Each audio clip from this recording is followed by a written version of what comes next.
சத்தத்தை கேட்கிற யாரோ ஒருத்தருக்கு கர்த்தர் வாக்கு கொடுக்கிறார்.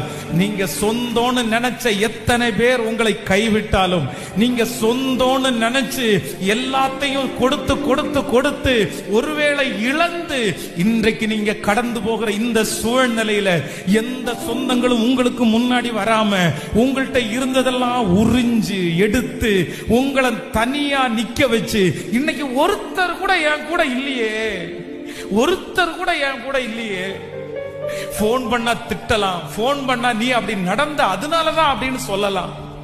ஆனா ஆண்டவர் மட்டும் உங்க கைய பிடிச்சு, டேய் மகனே மகளே, நான் உன்னை இப்ப இல்லப்பா, நீ எனக்கு சொந்த பிள்ளைன்னு சொன்னது இப்ப இல்லப்பா, நீ கெட்டவனா இருந்த போதிலும் நீ ஏமாத்தின போதிலும் கூட அங்கேயும் நான் தான் உனக்கு சொந்தக்காரனா இருந்தேன். நீ படிக்கணும்ன்றதுக்காக தான் இந்த பாதையில உன்னை நடத்தின.